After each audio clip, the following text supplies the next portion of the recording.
Professor Ishak Oloyede joins us now. He's a registrar of JAMB, and yes, we're taking up a number of issues that have come up, especially with the conduct of the mock exams for the upcoming JAMB exams that happen on the 28th of March. Prof, it's good to see you this morning. Welcome to Sunrise Daily. Thank you very much. It's nice seeing you. Yes, I'm sure you're no stranger to some of the complaints that attended the 28th of March mock exams. You know, I do know that JAMB released a statement to the effect that they were satisfied with the conduct and that just a few centers had problems. But those few centers were quite prominent, and a number of people did not expect the problems that attended those centers that JAMB, classified as few. We are not able to go around to ascertain how many in total experienced the problems that we saw. But a number of people who experienced what they experienced at that center were clearly not happy. According to them, they said it made a mockery of mock exams. What is your response to that? Well, thank you very much. It depends on where you stand.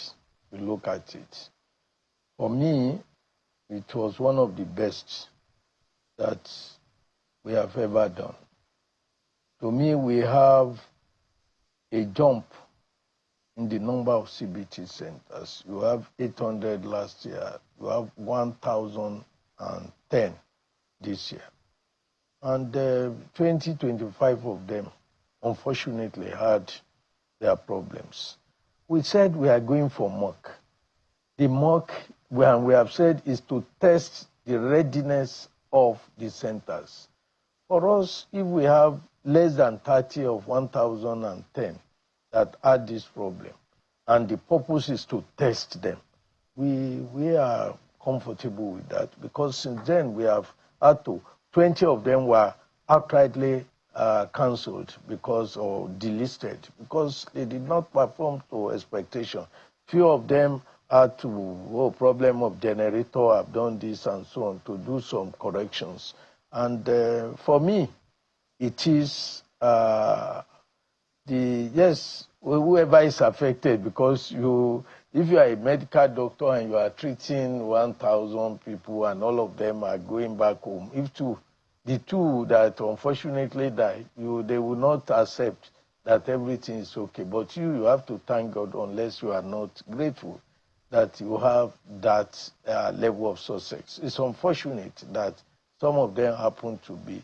Of course, those who applied were more than 1,500 before we could pick the 1,010. That's the CBT centers. The CBT center. And they are not owned by us. We certified them that they were okay. And they were largely okay. But in some instances, I give an example of one in Ota, that suddenly we got there that day. Somebody that is the center that had been certified, and the previous day, the officials had to arrive a day to the exam to test, to be sure that everything was okay. And they got there.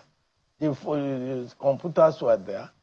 On the morning of the examination, they got there, no examination, no computer. It was as if the place had never been visited.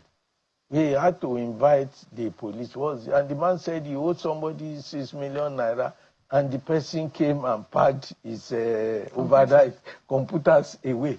What do we do? Even when we were ready to say, okay, let's pay the 6 million naira, the man could not be found. The man who had taken law into his hand.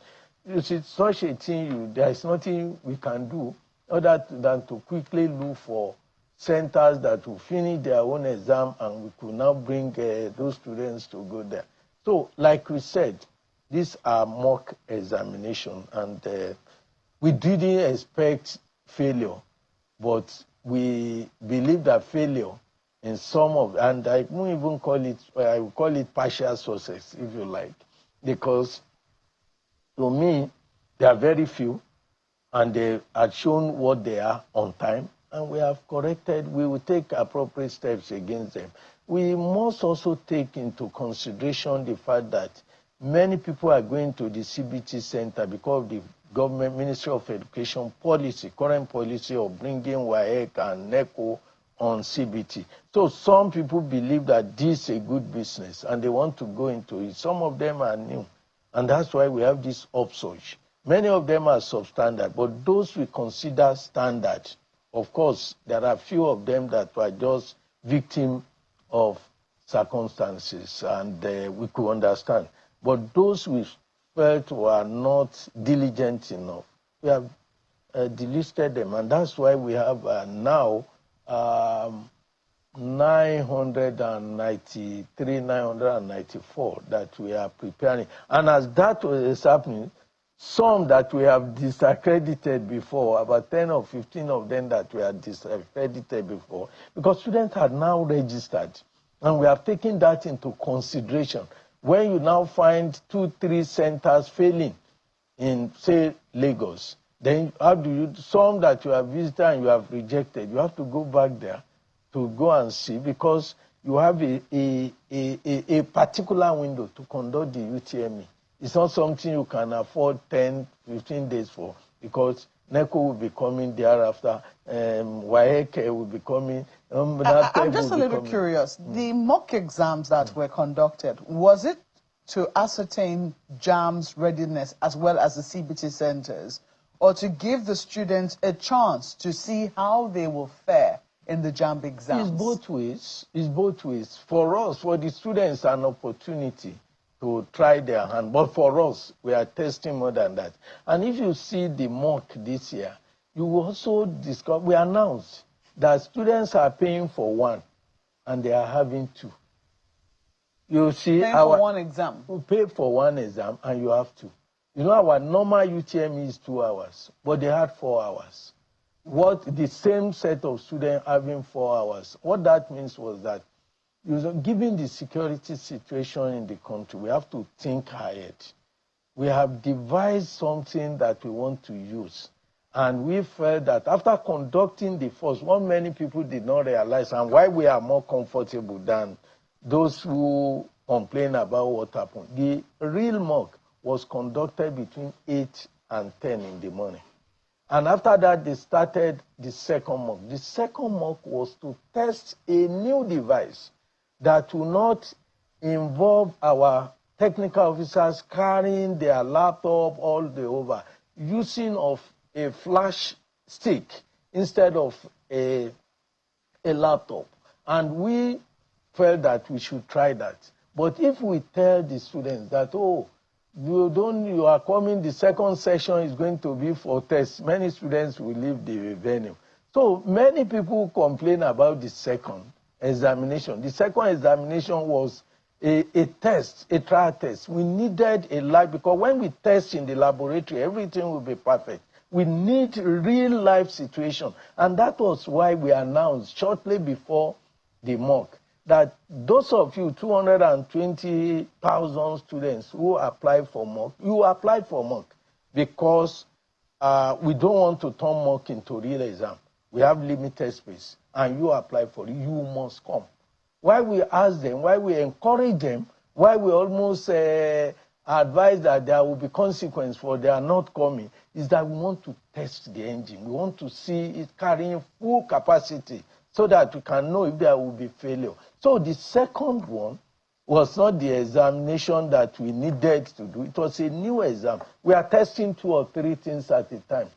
We are testing what will be cheaper to operate, what will be more secure in places, because when people see our technical officer carrying the laptop and so on, that's why you have few cases of attack and so on. We want to make sure that they can put a flash disk in their pocket and go scot-free. So we tried the second one, and it was 90% success. We were pleasantly surprised about the success of that, because we felt it will not be able to carry. And we also mobilized some of these, if you like, we wanted attack on the system, because we wanted to see those who may want to play pranks with it. And we have even hackers that were engaged to attack and see what it will be. And surprisingly, it worked very well. That's one aspect of it. The second aspect is that these are 2 examinations. We have what we call comparability of examination. You know, when you write for UTME, you write over 4, 5, 6 days, different questions. but it appears different question, but we know it, we want question being asked in the, we want to see whether we are doing it well. How comparable are they? So we have to, and we have to compare the results. And we were happy that at the end of the day, the result from the test 1 and test 2 for the same, because in the past we used different students. We don't want to use different students. We want to use the same set of candidates who write the first one and who will write the second one. And when we compare the results, we were convinced that we are doing the right thing in terms of because there is no significant difference between the results of the first set and the second set. If we had used another, some people say, oh, why don't you open it for 200,000 more so that you can have, no. We are not doing that because we want to use the same candidate. A student who has scored over 300 cannot suddenly become a dump in the other one. So we are also testing that aspect. To your question, yes, we are giving opportunity for the students, but to us, we are also testing. Not only that, we are also testing the preparedness, what these centers claim they have. We want to test it. You go there, you will not put a generator on for 5 hours. You will just test it. Oh, generator is okay, and you sign off that it's okay, and so on. But during exam, mock, you put this on for 2 hours. Now, this year, we put this same generator on for 4 hours. You paid them for the fuel? Of course. We paid double. For the, just for making sure yes. that we're not running at a loss, because we all know what the cost of fuel is now. Yeah, of course. Prof, you know, I'm sure a lot of Nigerians want to share your optimism this time around. We see that every year JAMB has tried to up the game, but some years it does appear that it drops the ball. Last year was one of those years when you came on national TV and you had to apologize to a number of Nigerians, especially after complaints had come up. Initially, JAMB said no, it was not from their end, and then much later you did an investigation and found out that the fault was truly from your end, and you apologized to Nigerians. How are you so sure that with this new trial that you have done, that there will be no need? Because now you're testing, and yes, you have been able to record, according to you, at least 90% success from what you have tested. But 10% of students, or let's say 10%, still did not quite meet up. And yes, it is mock exams. You also admitted that about 30 centers or less than 30 centers out of 1,000 centers or 1,000 plus centers did not meet up. How are you so sure that on this day, because on that day it will be very critical to the students who will come out to write JAMB, whether they be 1, whether they be 100, everybody who comes out to write their JAMB exams on that day will be hoping that they will be able to get to a center, get a computer, and write each free. Yeah. How are you so sure that that will be the situation come the 16th of April? Thank you very much. Mock is for 1 day, but the real exam will take place in about a week, every day, 4 times in a day. So, as usual, even if there are failures, we expect there could be 1 or 2 failures. The students know that they will be rescheduled. So, there is no fear that even if there is disruption, you won't say, oh, because there is disruption, go, and nothing happens to you. But unfortunately, people in Nigeria, when we stick to one narration, we will be narrating it in such a way, we repeat it so many times that the results you were talking about earlier on was released on a Friday.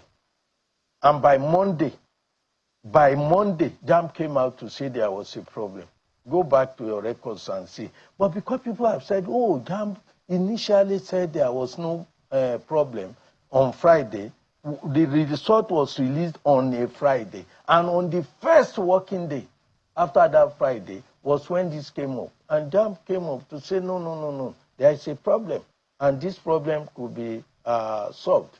So, and of course we did the needful. But that does not mean that we are saying that we are perfect or that nothing will happen. If such things happen, there are methods and ways of making sure that we attend to them. Now you talk about 90%. We are not using that system. We are testing that system. It's not going to be used this year. The second one was just for trial testing for the first time. The 10% defect will have to be corrected and perfected. It's against next session, because this year we could not, of course, we could not say, okay, we are using it, but if we do not test it this year, what is the possibility? Of course, we have to start at the time. So those who are the second one, they have no fear. And the students, when they got their result, many of them, I believe, will be pleasantly surprised, because they thought that we are going to grade, of course, we graded the two. But what we released was the result of the normal mock, because the normal mock was the first one. In developed countries of the world, maybe many people do not know that they test even live questions, questions that they will not mark, just to be able to know, to test what the reaction of the students will be to exam. But if you do that in Nigeria, because many people are ignorant of what assessment, educational assessment is. In many parts of the world, those who are educational experts will tell you, you will set 100 questions, but you need just 80. 20 of them is to see the reaction. How many students will pass them? How many students will fail them? What is the possibility that a particular social class will pass that? Because if you are asking about the bonnet of a car, somebody who is from the village who had never seen what a car is may be inadvertently disadvantaged. So we test questions. And when people see the question, or you use terminologies that you want to see how students will react to it, there are modern or contemporary languages. When you want to use them, don't just use them at once, you test. Many of those who are experts in education know what is going on. But so a layman, unfortunately, it's the layman that makes the largest noise in Nigeria. Somebody who does not know anything about a situation will be pontificating, particularly on television, when you give them the right. And they will make claims that you will think that the whole world is. To us, we will continue to do our best, and we believe that what we have done, I thank not just the normal staff of JAMB, the adult staff. You know, we mobilize for 1,000. You know what it means, because for every center, you send 10 staff that must man the center. And at least 5 of them are not JAMB full staff. So yeah, the adult staff. So we do this, we mobilize, you can see how the logistics when we are not in the Army School of Logistics. So now mobilize 10 person per center to 1,010 centers with all our inadequacies in terms of infrastructure and reliability of some of the things we depend on. So, but I think nobody has any fear. The examination we are facing, we are fully prepared for it. We do our best. We are not perfect because we are not supposed to be perfect, but we can assure you that even if there are problems, we will solve it, because students are normally reassigned immediately. And apart from that, after the exam, we normally do what we call mop-up. Okay. So, and the situation is a bit different. Now I have to rush to 1 or 2 states of the Federation where there are problems of insecurity and so on. We have to devise specific means to ensure that certain schools, you have places where there are curfew. You cannot fix exam for evening exam. You cannot fix early exam. These are things we did not expect, but we are up to the task. I know Ayo also have questions for you. Over now to you. Thank you, Mokwe. Prof, the least we can say is well done, because, you know, to be in the eye of the storm, particularly among young people, really isn't an easy one. And the issues you have raised are quite germane. But if I can just ask you, how many students participated in the mock exams, and how many students are you expecting to participate in the real deal? Thank you. The candidates who participated in the examination, who were scheduled for the examination, were 240-something thousand candidates, and about 43,000 were absent. And for the real examination, 2 million and less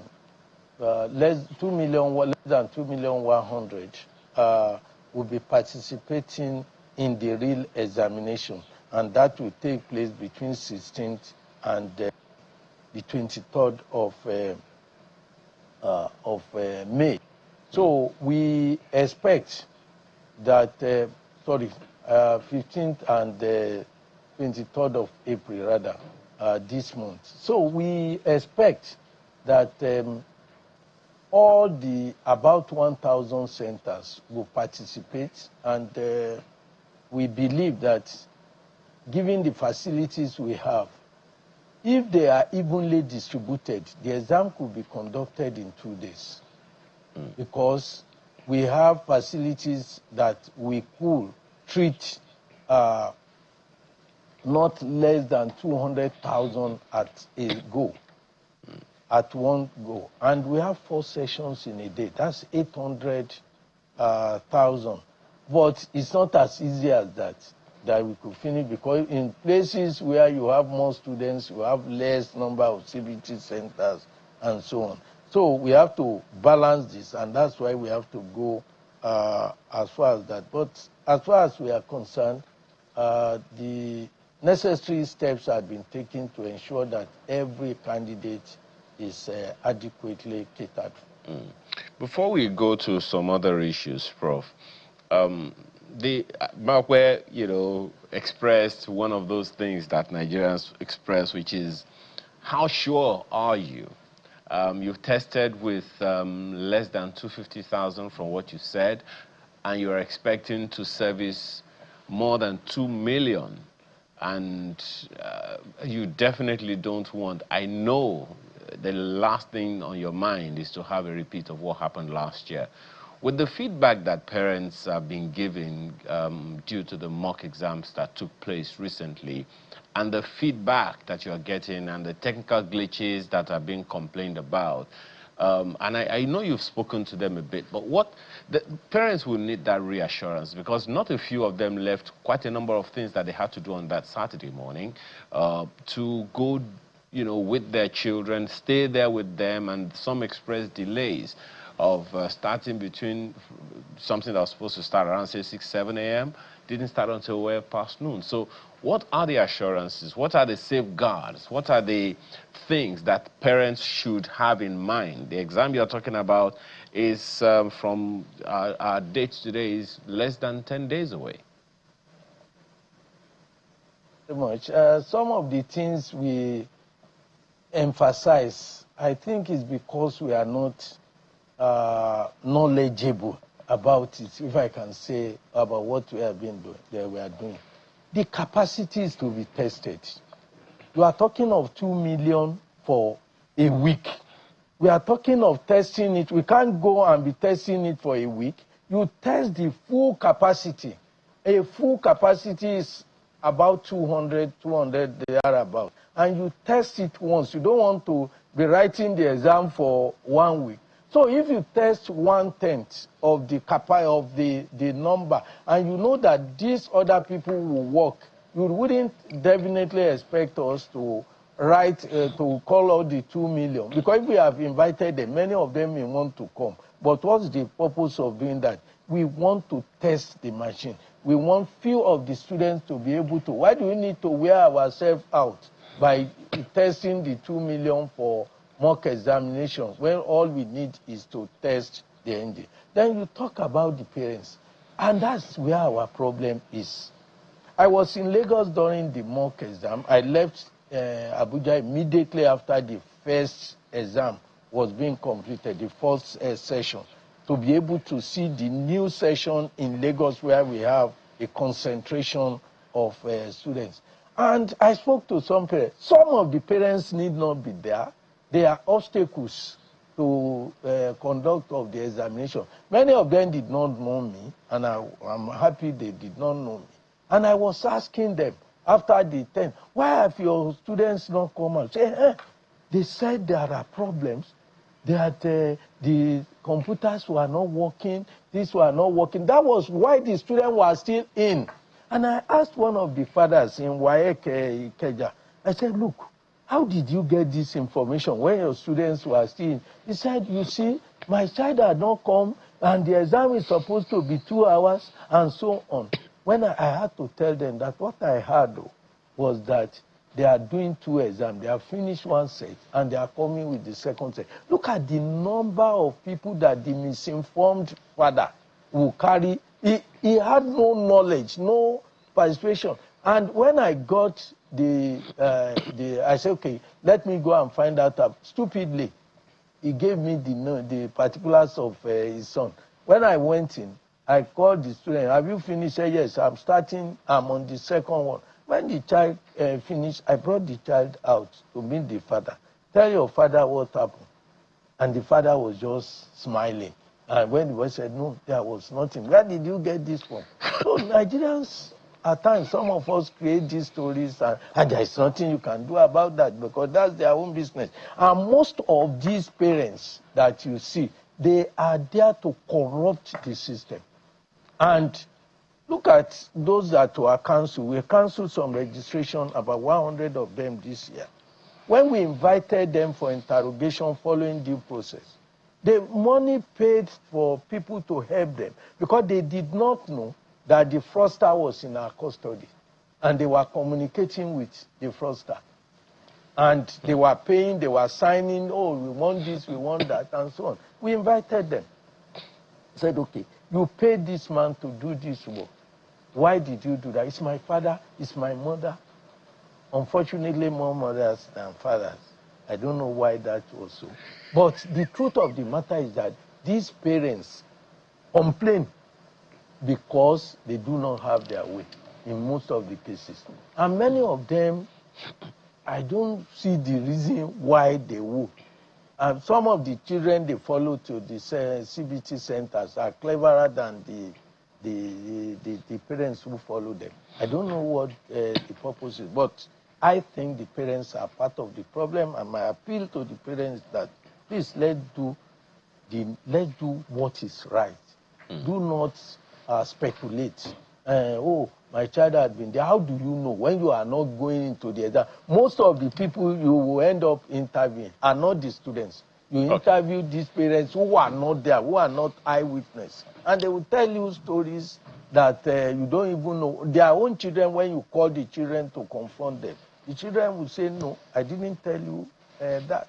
But the parents, you can't stop them from creating stories. But those who had been caught, I think some parents will have learned their lessons with what happened during registration. We are going to be firm. Anybody that cuts corner will be dealt with according to the rules. Just one more issue from my end, and I think I'm almost certain that being an academic and an educationist, you'll be as perturbed.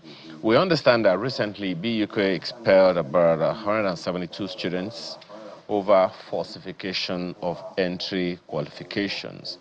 We also understand that Leeds City University admitted students into a suspended program. And I'm almost certain that this is just one or two examples that you yourself must have been aware of.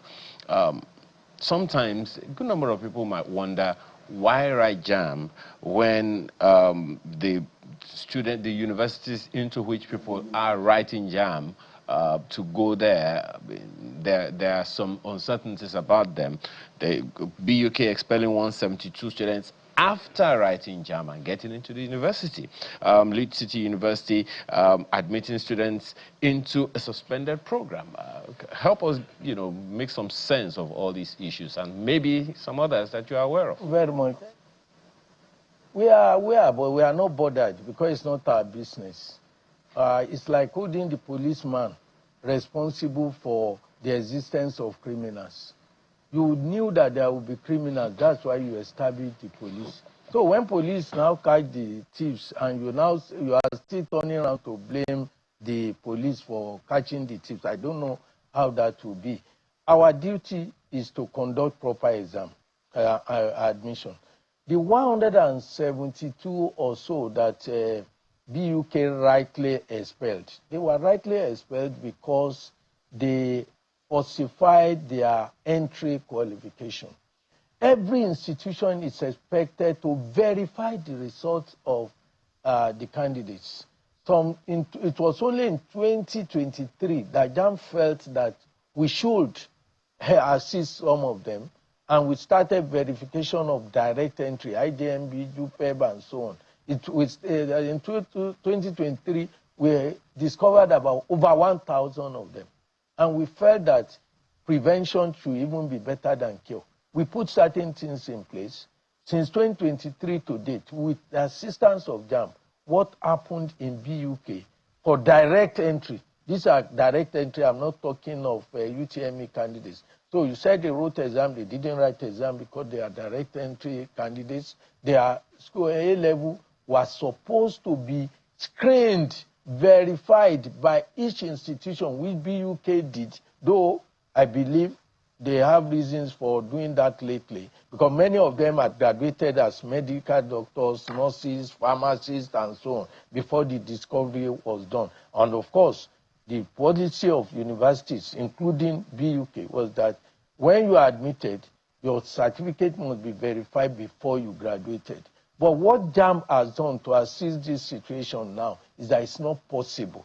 We will not, these candidates will not have spent 4 or 5 years before discovery if we had started what we started in 2023. You know, these are old candidates. Some of them 4, 5, 6 years had been at Bayero University, Kano. It's not a new, they are not new candidates. From 2023 to date, from 1,000 in 2023, it went to 300 plus last year. And this year, we have about 170 of them that are carrying fake A-level or fake degree certificates. They want to fake the fake degree in chemistry from one university in UK or in Russia. They want to take it to go and do medicine in Nigerian university. We discovered by sending this for verification, and this, we believe, will assist the university. That should not even stop the university from revalidation. Then you spoke about one other issue that is it Lead City? Lead City. I don't want to mention the name of the university you mentioned. It's not Lead City University alone.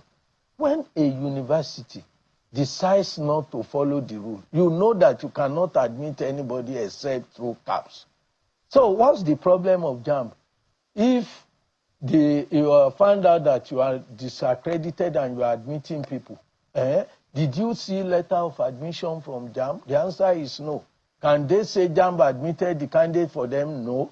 Then, if the candidates were admitted illegally, not with JAMB knowledge, not with admission, why did the parents and the students accept admission that was not done on CAPS when they have been told that without doing admission given to you through CAPS, through JAMB, it is an illegal admission?